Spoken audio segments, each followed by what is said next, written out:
السلام علیکم ورحمۃ اللہ وبرکاتہ. کیا حال ہے آپ سب کے؟ الحمدللہ. چلیے اللہ کا نام لے کر اپنی آج کی کلاس کو شروع کرتے ہیں. الحمدللہ رب العالمین والصلاۃ والسلام علی اشرف الانبیاء والمرسلین وعلی آلہ وصحبہ ومن استنى بسنتہ الی یوم الدین. اللہم جعلنا منہم ومن الذین آمنوا وعملوا الصالحات وتواصوا بالحق وتواصوا بالصبر. آمین یا رب العالمین. ثم اما بعد فاعوذ باللہ من الشیطان الرجیم. بسم اللہ الرحمن الرحیم. رب اشرح لی صدری ویسر لی امری واحلل عقدۃ من لسانی یفقہوا قولی. اللہم ثبتنا عند الموت بلا الہ الا اللہ. اے ہمارے اللہ، ہمیں ہماری موت پر کلمہ لا الہ الا اللہ پر ثابت قدم رکھیے. آمین یا رب العالمین. الحمدللہ ہم نے سورۃ لقمان میں اپنا کل کا جو سیشن کمپلیٹ کیا تھا، اس میں ہم نے آیت نمبر 4 آلموسٹ مکمل کر لی تھی. آیت نمبر 4 کا بس ایک پوائنٹ رہ گیا ہے جس کو کور کرتے ہوئے ہم انشاءاللہ آیت نمبر 5 کو شروع کریں گے. ہم نے کل یؤتون الزکاۃ پر بات کی تھی اور کافی تفصیلی گفتگو کرتے ہوئے مجھے امید ہے کہ جتنی ہم نے گفتگو کی اس سے آپ کو تھوڑا بہت عمل کی کلیئرٹی مل گئی ہوگی. ہم نے کل دیکھا تھا کہ جتنے بھی ٹرمینالوجیز کے پوائنٹ آف ویو سے صدقات قرآن میں مینشن ہوئے ہیں وہ میجرلی 3 کے انڈر آتے ہیں، جس میں ہم نے زکوٰۃ المال دیکھا تھا، زکوٰۃ الفطر دیکھا تھا، اور ہم نے نفلی صدقات کو الصدقات کی ٹرم میں دیکھا تھا. پھر زکوٰۃ کس روٹ ورڈ سے ہے اس کے میننگز آپ کے سامنے رکھے تھے، اور زکوٰۃ کی امپلیکیشن یعنی کہ زکوٰۃ المال کی امپلیکیشن کس طرح سے 2.5% آپ کی سیونگ پر ہوتی ہے اس پر ہم نے بات کی تھی.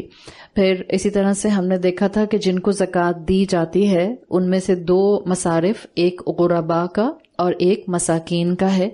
ان دونوں کا فرق میں نے آپ کے سامنے رکھا تھا تاکہ آپ کو اندازہ ہو جائے کہ آپ نے کس طرح سے کسی غریب یا مسکین کو زکوٰۃ ادا کرنی ہے. ضروری نہیں ہوتا کہ آپ زکوٰۃ اپنی ساری کی ساری کسی ایک کو ہی دیں. بہتر ہوتا ہے کہ آپ بے شک اس کو اسٹیگر کر دیں. ہاں، کسی کو زکوٰۃ اس طرح سے آپ دے رہی ہیں کہ اس وقت اس غریب کو بیوہ ہے اور اس کا گھر گر گیا ہے، اس وقت آپ کی ساری زکوٰۃ ایک جگہ لگ جاتی ہے تو الحمدللہ کسی کا چھت اور سایہ بن جائے گا. ادروائز آپ زکوٰۃ کو مختلف حصوں میں، مختلف مصارف میں ڈیوائیڈ کر سکتے ہیں. پھر ہم نے الحمدللہ اس آیت کو جو ہے وہ آخری حصے کے اندر بھی شروع کر دیا تھا، جہاں پر اللہ تعالیٰ نے محسنین کا ایک انٹلیکچوئل فریم آف مائنڈ بتایا ہے. وَهُمْ بِالْآخِرَةِ هُمْ يُوقِنُونَ پر ہم نے بات شروع کی تھی، اور یقین کس قسم کی قلبی کیفیت ہوتی ہے اس پر ہم بات کر رہے تھے. انشاءاللہ یہیں سے میں اپنی بات کو آگے بڑھاتی ہوں. تو کل آپ کے سامنے آپ کو اتنا بتا دیا تھا کہ انتہائی درجہ یقین کا ہوتا ہے اور ابتدائی درجہ بیسک ایمان جس کو آپ بیلیف کہتے ہیں اس کا ہوتا ہے. یعنی کہ کلمہ گو کسی نہ کسی کیپیسٹی میں کوئی نہ کوئی ایمان کی کیفیت رکھتا ہے.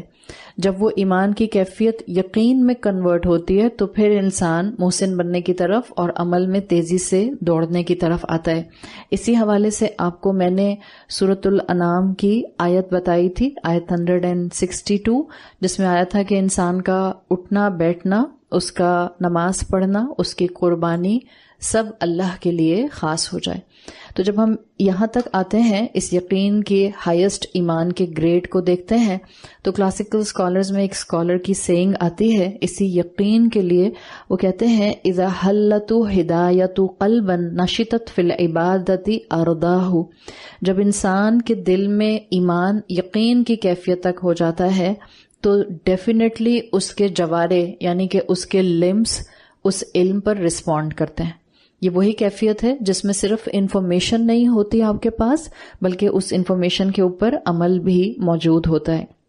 بیسیکلی جو ہم تہجد میں دعا مانگتے ہیں، جو آپ نے رسول اللہ صلی اللہ علیہ وسلم سے تہجد کی مسنون دعا سنی ہوگی، اور ایم شیور آپ کے پاس کتابوں میں موجود ہوگی، جس میں الفاظ آتے ہیں کہ جنت حق ہے، جہنم حق ہے، اللہ حق ہے، انبیاء حق ہیں، یہ وہ کیفیت ہوتی ہے جو اصل میں آپ اپنے ایمان کو یقین میں کنورٹ کرتے ہوئے محسوس کر سکتے ہیں، اور اسی کیفیت سے محسن گزرتا ہے۔ اب اس دور کے محسنین کو دیکھیں جو کہ صحابہ کا دور تھا، جب مکی دور میں قرآن نازل ہونا شروع ہوا ہے، اور اگر آپ اسی حصے کے حساب سے آخرت پر یقین کی بات کریں، اس لیے کہ آیت 4 کا آخری جملہ ہے وَهُمْ بِالْآخِرَةِ هُمْ يُوقِنُونَ، آخرت پر وہی لوگ وہی بہترین یقین رکھنے والے ہیں۔ قریش اس قوم میں سے تھے کہ ان کے ساتھ سائملٹینیسلی جتنی اقوام بھی دنیا میں اس وقت موجود تھیں، چاہے وہ مشرک ہی کیوں نہیں تھے، ان کے لیے کہا جاتا ہے کہ ان کے اندر کسی نہ کسی قسم کا آخرت کا کانسیپٹ ضرور تھا، چاہے وہ آخرت کا کانسیپٹ ڈسٹارٹیڈ تھا لیکن تھا ضرور۔ واحد قریش ایک ایسی قوم تھے جن کے اندر آخرت کا کانسیپٹ بالکل ختم ہو گیا تھا۔ وہ کہتے تھے کہ مرنے کے بعد جی اٹھنا نہیں ہے، مرنے کے بعد کوئی دوبارہ اٹھ نہیں سکتا، جبکہ ہڈیاں ساری ڈیکمپوز ہو جاتی ہیں۔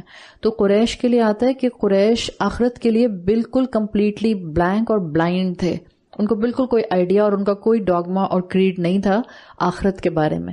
اب اس قوم کے اندر سے ہی چند لوگ اٹھتے ہیں، اللہ کے کلام کو سنتے ہیں، اللہ کے رسول صلی اللہ علیہ وسلم کی زبان مبارک سے سنتے ہیں، ایمان لاتے ہیں، اور پھر اپنے ایمان کو اتنا بڑھاتے ہیں کہ مشرک سے مسلم بنتے ہیں، مسلم سے مومن بنتے ہیں، مومن سے متقی بنتے ہیں، اور پھر متقی سے محسن کے درجے پر آ جاتے ہیں۔ تو آپ کو ان کا ٹرانسفارمیشن سٹیپس میں نظر آ رہا ہے، یعنی ایمان کا بڑھنا یہ انسان کی زندگی میں مختلف سٹیپس کے ساتھ ہوتا ہے۔ اوور نائٹ کوئی بہترین انسان، کوئی ولی اللہ، کوئی اوور نائٹ محسن نہیں بن جاتا۔ It's a life long process. آپ کو کانسٹنٹلی اپنے آپ کو اسلام کے ساتھ، تعلیمات کے ساتھ، عمل میں آگے بڑھنے کے ساتھ جوڑ کر رکھنا ہوتا ہے، پھر کہیں جا کر آپ کا ایمان جو ہے وہ محسن یا یقین کے درجے تک پہنچتا ہے۔ تو یہ جو قریش میں موجود صحابہ کرام جن کو آپ مہاجرین کہتی ہیں، یا پہلی نسل جن کو آپ انصار بھی کہتی ہیں، ان کے لیے آخرت پر یقین رکھنا، اور ایسا یقین رکھنا کہ ان کو آخرت اپنی آنکھوں سے نظر آنے لگ جائے، یہ آسان چیز نہیں تھی۔ بالکل جیسے آج آپ کو کہا جاتا ہے کہ آپ اپنے اپنے خاندان میں اپنی اپنی پوزیشن اور اپنا اپنا کردار دیکھیں، اور آپ سے یہ کہا جاتا ہے کہ جبکہ آپ کے دین میں، آپ کے خاندان میں بالکل دین اس طرح سے پریکٹس نہیں ہو رہا، بیئر منیمم کے علاوہ، تو آپ کہتی ہیں کہ it's almost impossible in my family, یا آپ اپنی ذات کو دیکھتی ہیں، آپ کہتی ہیں جہاں میں عمل میں اس وقت کھڑی ہوں، میرے لیے بہت سے وہ قدم اڈاپٹ کرنا بالکل امپاسبل ہے، میں کر ہی نہیں سکتی، میں کتنی بھی ٹرانسفارمیشن کی بات کروں میں اس سٹیج تک آ نہیں سکتی۔ تو آپ اپنے آپ کو انڈر ایسٹیمیٹ کر رہے ہیں۔ اگر صحابہ کرام جیسے لوگ بھی مشرک سے محسن بن سکتے ہیں، وہ جن کا کوئی آخرت کا کانسیپٹ نہیں تھا، ان کے لیے بھی آخرت ایسی ہو گئی کہ جیسے وہ اپنی سر کی آنکھوں سے دیکھ رہے ہیں۔ اس کا مطلب ہے کہ ہر انسان ایمان کو بڑھاتے بڑھاتے اس لیول تک آ سکتا ہے کہ وہ جس کو امپاسبل سمجھتا ہے اس کو پاسبل کر کے دکھا دے، اس لیے کہ اللہ نے آپ کے اندر جو پوٹینشیل رکھا ہے وہ آپ نہیں جانتے ہیں، اللہ جانتا ہے۔ اگر اللہ نے آپ کو مسلم بنایا ہے، اور اگر اللہ نے آپ کو قرآن کے سامنے بیٹھنے کی توفیق دے دی ہے، اٹس یور ہڈن پوٹینشیل جس کو اللہ باہر لانا چاہتا ہے۔ آپ میں ایمان کی طاقت بھی ہے، ایمان کو یقین میں کنورٹ کرنے کی طاقت بھی ہے، اور آپ کو اپنے عمل میں صحابہ کرام جیسے راستوں کو اڈاپٹ کرنے کی صلاحیت بھی ہے۔ ہم نہیں جانتے اپنا تھریش ہولڈ کتنا تھریش ہولڈ ہے، نہ تو غم کو برداشت کرنے کا تھریش ہولڈ آپ کو معلوم ہوتا ہے، نہ ہی نیکی میں آگے بڑھنے کی ہمت کا تھریش ہولڈ آپ کو معلوم ہوتا ہے۔ رب جانتا ہے، اور رب نے کہا ہے لا یکلف اللہ نفسا الا وسعها، اللہ کسی نفس پر اس کی طاقت سے بڑھ کر بوجھ نہیں ڈالتا۔ تو آپ میں صلاحیت ہے کہ آپ اپنے اس ایمان کو یقین کی کیپیسٹی میں لے جائیں، اور آپ کو بھی آخرت آج ایسے ہی نظر آئے جیسا کہ صحابہ کرام کو نظر آتی تھی۔ پھر ایک فائنل ایکسپلینیشن جو کلاسیکل اسکالرز دیتے ہیں وہ یہ ہے کہ اگر آپ سورۃ البقرہ کی آیات سے، سورۃ البقرہ کی آیت نمبر 4 سے سورۃ لقمان کی آیت نمبر 4 کا کمپیریزن کریں تو آلموسٹ ملتے جلتے الفاظ سورۃ البقرہ میں بھی آئے ہیں آیت نمبر 4 میں۔ وہاں اللہ تعالیٰ نے فرمایا ہے وَبِالْآخِرَةِ هُمْ يُوقِنُونَ، اور یہاں پر صرف ایک لفظ کا ایڈیشن ہے سورۃ لقمان میں، وَهُمْ بِالْآخِرَةِ هُمْ يُوقِنُونَ. تو یہ 2 مرتبہ ہم آیا ہے، یعنی ایمفسس ان لوگوں پر ہے جو محسن ہیں. نہ اس وقت ایمفسس آخرت پر ہے، نہ اس وقت ایمفسس یوقنون پر ہے. سورۃ لقمان میں ڈبل ایمفسس محسنین کے اوپر کیا گیا ہے، یعنی اللہ کو محسن بہت بلوڈ ہوتے ہیں، اللہ کو محسنین بہت پیارے ہوتے ہیں، اس لیے کہ وہ اللہ کے راستے میں قربانیاں دے رہے ہوتے ہیں. کوئی آپ کے لیے جان نچھاور کرنے والی محبت کے لیول پر آ جاتا ہے، وہ آپ کا پیارا ہو جاتا ہے. تو جب اللہ کے بندے اللہ کی محبت میں قربانیاں بھی دیتے ہیں، مشکلات بھی جھیلتے ہیں، اللہ کی خاطر لوگوں کے کام بھی آتے ہیں، اپنی انا کو پیچھے کر دیتے ہیں، عبادات میں اپنی ذات اور خواہشات کو پیچھے کر دیتے ہیں، شریعت کو مانتے ہیں تو دنیا کے پیچھے نہیں دوڑتے، آخرت پر یقین رکھتے ہیں، تو اللہ کو بھی ان پر بہت پیار آتا ہے. تو ابن عاشور نے اس تفسیر کو اس طرح سے مینشن کیا ہے اپنی کتاب میں، کمپیریزن کرتے ہوئے سورۃ بقرہ اور سورۃ لقمان کا. وہ کہتے ہیں جو 2 مرتبہ یہاں ہم کی ضمیر آئی ہے، بیسیکلی محسنین کو انکریج کرنے کے لیے آئی ہے. اس لیے کہ آپ کو پتا ہے عربی زبان میں جو ہم آتا ہے یہ پلورل ہے، جمع مذکر کا کانجوگیشن شو کرتا ہے. تو اس کا ترجمہ اگر آپ بالکل عربی کے قریب جا کر کرتے ہیں تو ہوتا ہے وَهُمْ، اور وہ سب، بالآخرتی، آخرت پر، ہم یوقنون، وہ سب ہی یقین رکھتے ہیں. حالانکہ پہلے بھی وہ سب آ گیا، لیکن یہ ڈبل ایمفسس کیا بتا رہا ہے کہ یہ وہ لوگ ہیں جنہوں نے اپنے ایمان کو ڈبل ہیوی کیا ہے، ان کا ایمان یقین بدلا ہے. جیسے ابراہیم علیہ السلام کے لیے آتا ہے قرآن میں، ابراہیم علیہ السلام نے اللہ سے کہا تھا، اور یہ ابراہیم علیہ السلام کا بالکل ارلی وقت نہیں تھا کہ جب آپ کو اللہ تعالیٰ نے تعلیمات دینا شروع کی تھیں. ابراہیم علیہ السلام نے اپنی زندگی کے ایک دور میں، جب ابراہیم علیہ السلام کافی میچورٹی گین کر چکے تھے، انہوں نے اللہ تعالیٰ سے کہا تھا کہ اللہ مجھے دکھائیے آپ مردوں کو زندگی کیسے دیتے ہیں، کیف تحیی الموتی، اللہ آپ مردے کو زندگی کیسے دیتے ہیں. تو اللہ نے سوال کیا تھا کیا آپ کو ایمان نہیں ہے؟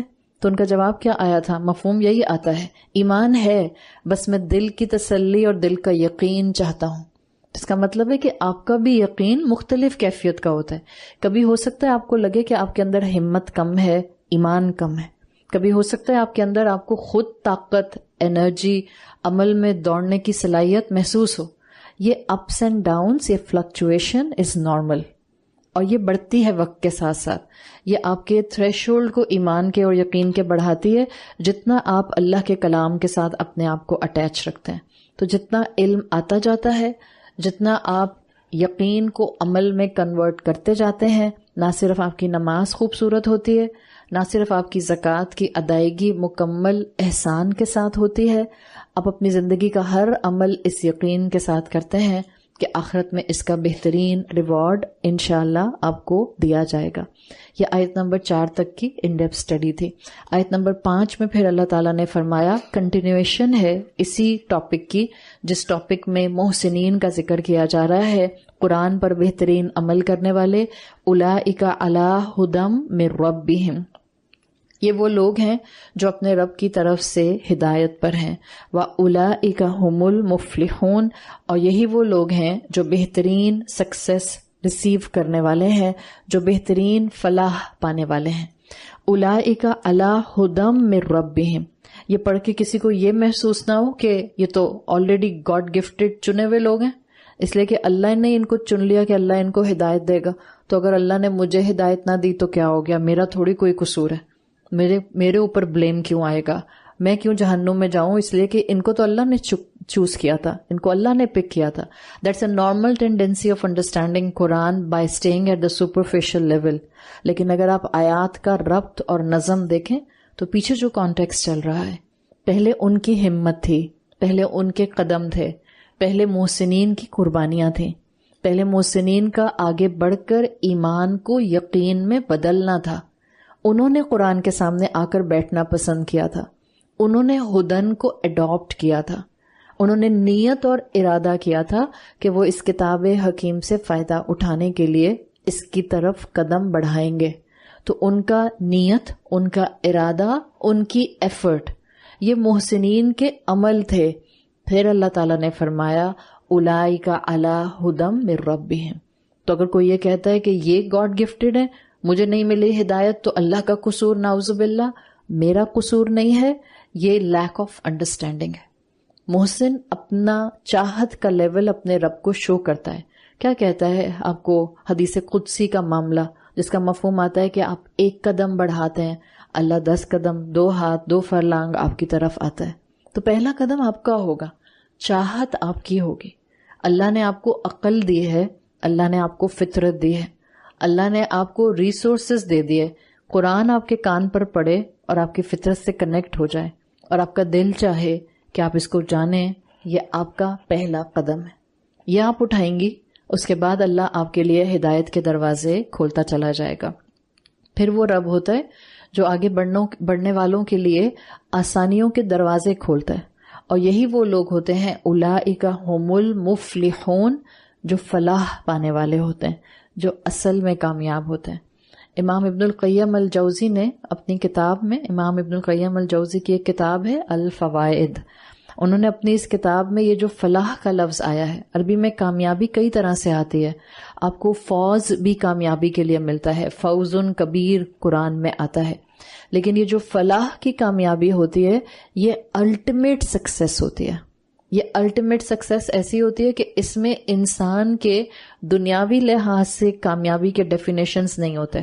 اس میں انسان کے ڈیفینیشنز بالکل بدل جاتے ہیں. جس چیز کو دنیا کامیابی سمجھتی ہے، محسن کے لیے وہ چیز کامیابی نہیں ہوتی. جس چیز کو دنیا کا فلاح کہتی ہے، محسن کے لیے اس کے پیرامیٹرز بالکل الگ الگ ہوتے ہیں. تو امام ابن القیم الجوزی نے اس فلاح کو، جو یہاں آیت نمبر 5 میں مینشن ہوئی ہے سورۃ لقمان کے، انہوں نے اس کو باب الفلاح کو باب التوفیق کا نام دیا ہے. وہ کہتے ہیں یہ محسن کو ملنے والی توفیق ہوتی ہے. یعنی ہم نے پہلے بھی اس پہ بات کی تھی کہ اللہ کی طرف سے نعمتوں میں ایک نعمت اللہ کے نیک بندوں کے لیے توفیق ہوتی ہے. یعنی آپ کو عمل کی توفیق مل جاتی ہے. اگر آپ کو پچھلے سارے کانسیپٹس یاد ہیں تو آپ کو بتایا تھا کہ جب آپ ہدایت سے اپنے آپ کو اٹیچ کر کے رکھتی ہیں تو اللہ کی رحمت اس کتاب کے ساتھ جڑنے سے یہ ہوتی ہے کہ آپ کے لیے نیکیوں پر عمل کرنے کے دروازے کھلتے جاتے ہیں. آپ کو ایسے حالات وہ رب دیتا ہے کہ آپ کے لیے نیکی پر عمل کرنے کا موقع کلیئر ہو جاتا ہے، آبویس ہو جاتا ہے، ویزیبل ہو جاتا ہے. یہ ہے فلاح پانے والے.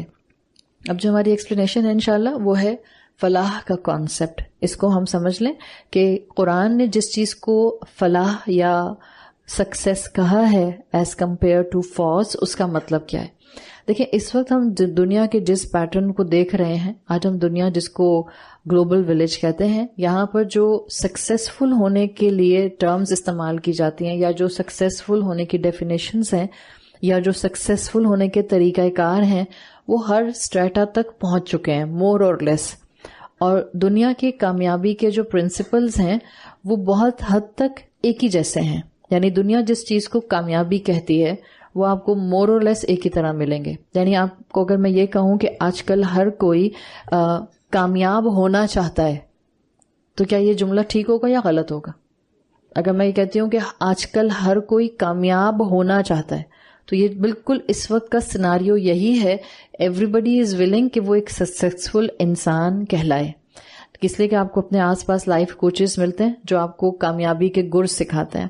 آپ کو پروفیشنل کوچز ملتے ہیں جو آپ کو گائیڈ کرتے ہیں کہ آپ کو اپنے کریئر میں کس چیز کو پرسو کرنا چاہیے by keeping your personality in their mind set.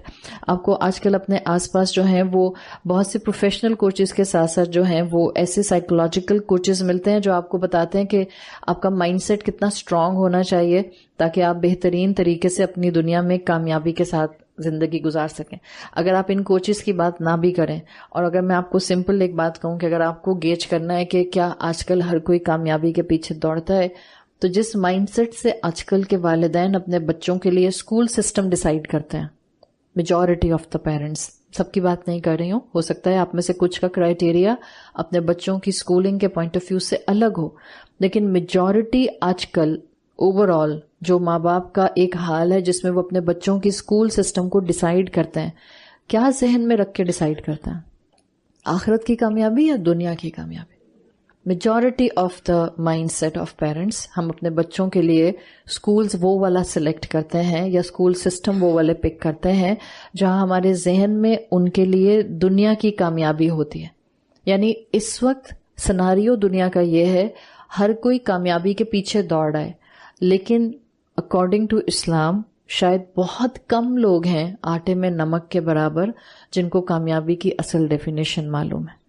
کامیابی کے اگر آپ اس وقت اسٹیگر کر کے سمجھنا چاہیں، کچھ لوگوں کے لیے کامیابی یہ ہوتی ہے کہ ان کے پاس بہترین دنیا کی یونیورسٹی کی ڈگری آ جائے، کچھ لوگوں کے لیے کامیابی یہ ہوتی ہے کہ ان کو بہترین سے بہترین ملٹی نیشنل میں بہت اچھی بہترین پوسٹ کی جاب مل جائے، کچھ لوگوں کی کامیابی یہ ہوتی ہے کہ ان کے پاس بہت سی مال و دولت آ جائے، کچھ لوگوں کی کامیابی یہ ہوتی ہے کہ ان کے بچے اسی طرح فلرش کرنے لگ جائیں جیسا کہ انہوں نے پلان کیا تھا، بس یہ ان کی سکسیس ہے، لیسو بہت چھوٹی جگہ پھینکا انہوں نے اپنا۔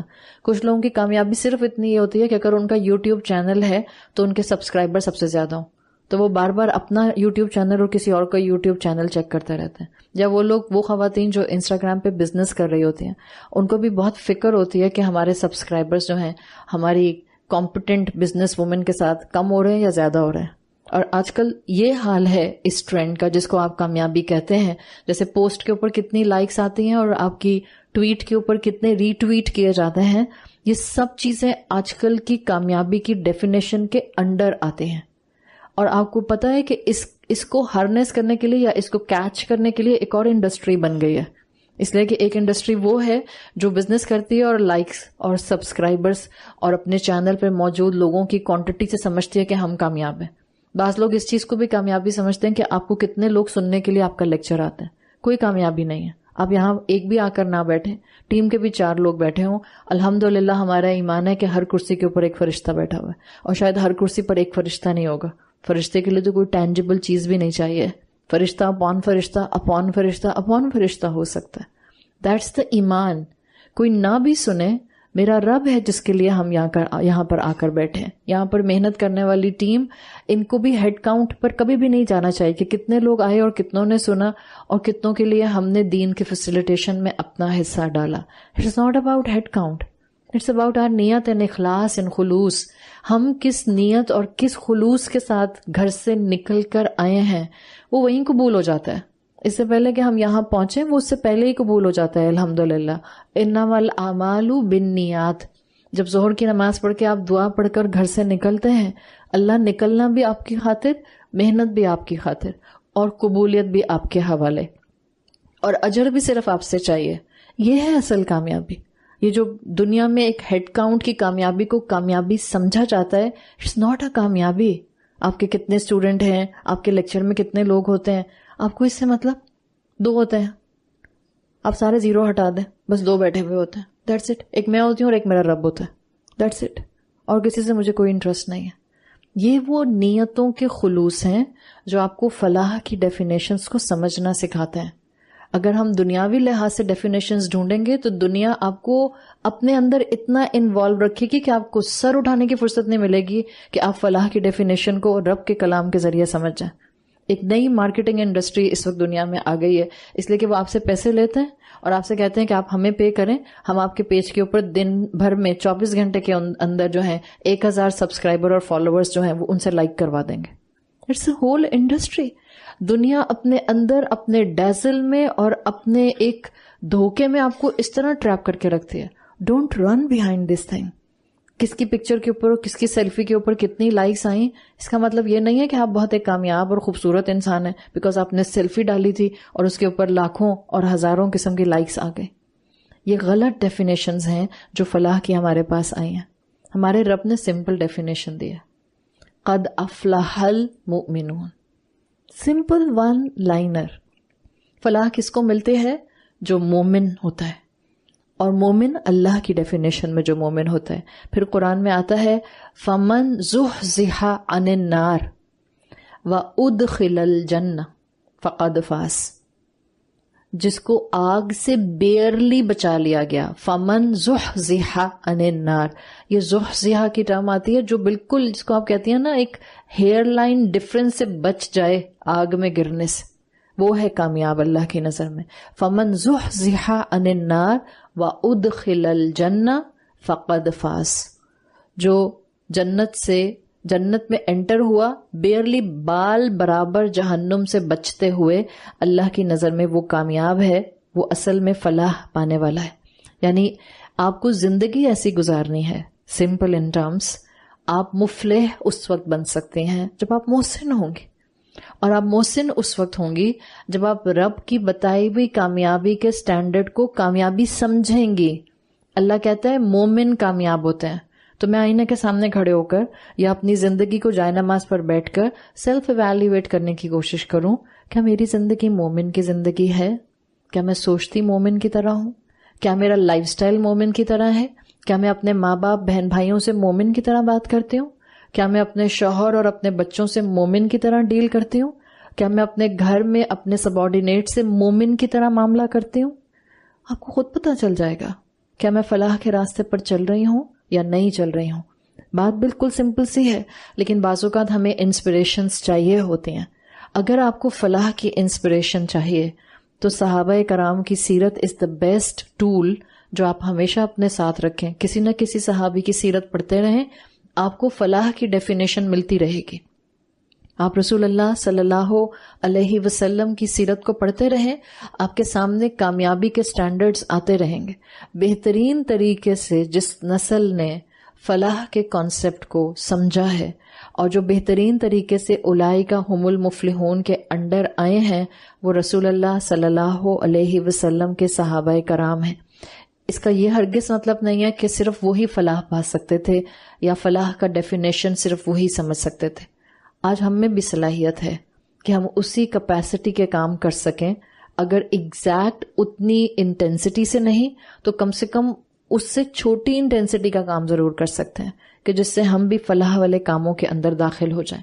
اگر آپ کو ایک جھلک دیکھنی ہے, ظاہر ہے صحابہ کی تو تاریخ اتنی بھری ہوئی ہے کہ آپ کو ایک سے ایک کا واقعہ ایسا یاد آتا ہے کہ آپ کے پاس جو ہے وہ مہینہ کم پڑ جائے, لیکن میں آپ کے سامنے صرف ایک دو واقعات رکھوں گی اور وہ بھی انصاری صحابہ کے رکھوں گی. آپ کو اصل میں پتہ چلے گا کہ جو فلاح پانے والے کا مائنڈ سیٹ ہوتا ہے, محسن کا مائنڈ سیٹ ہوتا ہے, اس کو دنیا سے کچھ لینا دینا ہی نہیں ہوتا. آپ کا مائنڈ سیٹ ایسا بن جائے, آپ فلاح پانے والے بنتے ہیں جب آپ کا ٹوٹل فوکس آخرت ہوتا ہے. پچھلی آیت نمبر 4 اور آیت نمبر 5 آر اسٹرانگلی کنیکٹڈ. فلاح پانے والے حیا علی الفلاح پر نماز کا دوام اختیار کرنے والے, فلاح پانے والے زکوٰۃ کی مکمل ادائیگی کرنے والے, فلاح پانے والے آخرت پر مکمل یقین رکھنے والے. اور جب ان کا آخرت کا مکمل یقین ہوتا ہے, وہ اولئک هم المفلحون میں ان کو دنیا کی زندگی میں پریکٹیکلٹی میں بتاتا ہے کہ ان کے پریفرنسز کیا ہوتے ہیں. یہ فلاح پانے والے دنیا میں آپ کو ایسے نظر آئیں گے کہ یہ دنیا کی نعمتوں کی طرف, خاص طور پہ وہ دنیا کی نعمت جو ان کے پاس نہ ہو, کسی دوسرے کے پاس ہو, یہ آنکھ اٹھا کر نہیں دیکھتے. اور اگر علم میں آ جائے تو اس نعمت والے کو برکت کی دعا دے دیتے. یہ ہے فلاح پانے والے.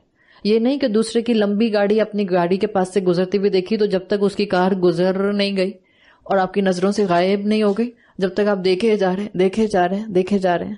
دوسرے کی آنکھیں دیکھ کر, دوسرے کی نعمت دیکھ کر اپنی آنکھیں لمبی کرنا, اٹس اے میٹافور ان قرآن کہ دوسرے کی نعمت پر اپنی آنکھیں لمبی مت کرو. مطلب کیا ہے؟ اب دیکھے جا رہے ہیں جب تک کہ وہ گزر نہیں جائیں گے اپنے پروٹوکال کے ساتھ. 4-5 جن کے آگے ویگو چل رہی ہیں اور ساتھ میں ان کے جو ہیں وہ سیکیورٹی گارڈ بھی بیٹھے ہیں. ویسے ہم گالیاں نکالتے ہیں, سڑک روک لیتے ہیں, راستہ بند کر دیتے ہیں, تمیز نہیں ہے چلانے کی, بیچ میں آ جاؤ تو ہارن کرتے ہیں اور اتنا بلی کرتے ہیں. لیکن اگر شیطانی حد تک اپنے نفسوں کو ریڈ کریں تو ہم میں سے ہر ایک کا دل کرتا ہے کہ واہ ایسے ٹھاٹ تو ہمارے بھی ہوں, سڑک پہ ہم بھی ایسے چلیں کہ ہٹو بچوں کے نعرے لگاتے ہوئے ہر کوئی ہمارے لیے راستہ بناتا رہے.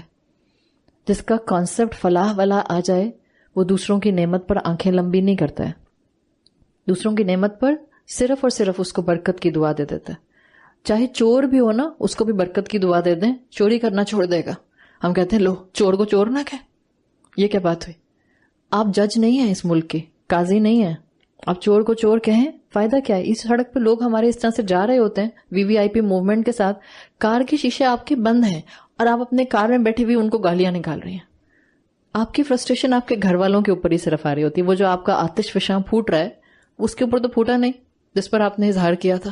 وہ اپنی کار میں سکون سے ٹھنڈا بیٹھا ہوا ہے, آواز بھی نہیں گئی اس کو آپ کی. اور جو آپ کا اپنا BP ہائی ہوا اور جو آپ نے اپنے غلط الفاظ استعمال کیے, اولاد بیٹھی تھی یا شوہر بیٹھا تھا یا اماں ابا بیٹھے تھے یا دوست بیٹھی تھی، وہ بیچارے آپ کے عطاب کا شکار ہو گئے. وہی سنتے رہے محترمہ کی زبان کتنی میٹھی ہے، کیسے پیار سے جو ہیں وہ مٹھاس اگل رہی ہیں. مت کریں یہ. آپ کا اس طرح سے ان کو چور کہنے کا فائدہ کوئی ہوگا نہیں. بہتر ہے آپ اس طرح کی چوری سے بچ جائیں جس چوری کو کر کے وہ یہ اس قسم کی لوگوں کی بد دعائیں سمیٹ رہے ہیں. پوائنٹ کیا ہے؟ مفلح انسان دوسروں کی نعمت پر اپنی آنکھیں لمبی نہیں کرتا. لٹرلی اس کا فوکس دنیا کی ان نعمتوں پر نہیں ہوتا جو رب نے اس کے ہاتھ پر نہیں رکھے. جب بھی وہ تصویر بنتا ہے راضی برضائے رب کی، جو مجھے ملا الحمدللہ، جو مجھے ملا وہی میرے لیے بہترین تھا. اس ریفرنس میں اگر آپ رسول اللہ صلی اللہ علیہ وسلم کے صحابہ کرام میں انصار کو دیکھیں، مدینہ کے مسلمان، انہوں نے بہترین طریقے سے فلاح کی کامیابی کے سٹینڈرڈ امت کے سامنے سیٹ کیے ہیں. بہترین طریقے سے. یقیناً مہاجرین نے بھی کیے، لیکن انہوں نے بہترین طریقے سے کیا کہ انہوں نے دوسروں کی نعمت پر آنکھیں لمبی نہیں کی. ایک صحابی جب اللہ کے رسول صلی اللہ علیہ وسلم ہجرت کر چکے تھے، مدینہ آ چکے تھے، تو ایک صحابی اس وقت جو پیچھے مکہ میں رہ گئے تھے وہ لیٹ پہنچتے ہیں مدینہ کے اندر. تقریباً 450 کلومیٹر کا ڈفرنس ہے جو بٹوین مکہ اور مدینہ آتا ہے. جب یہ صحابی مکہ سے نکلتے ہیں، یہ مہاجر صحابی ہیں، یہ وہاں سے نکلتے ہیں تو اپنا مال و دولت جو لے کے نکل سکتے تھے وہ اور اپنا اونٹ لے کر نکلتے ہیں. 450 کلومیٹر کے درمیان میں ہی قریش کے لوگ ان کو لوٹ لیتے ہیں اور پھر یہ بڑی مشکل سے ہیٹ، بہت ہی ایکسٹریم ہیٹ کو برداشت کرتے ہوئے صحرا کراس کرتے ہوئے آخر مدینہ پہنچتے ہیں. مدینہ جب تک پہنچتے ہیں تو ان کی حالت غیر ہوتی ہے.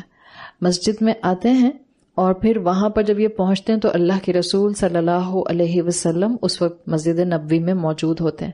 ظاہر اللہ کے رسول ان کو جانتے تھے کہ یہ مہاجر صحابی ہیں اور یہ پیچھے رہ گئے تھے، اس کا مطلب ہے کہ یہ ٹریول کر کے آپ اب پہنچے ہیں. اللہ کے رسول صلی اللہ علیہ وسلم ان سے پوچھتے ہیں کہ آپ کا حال کیا ہے؟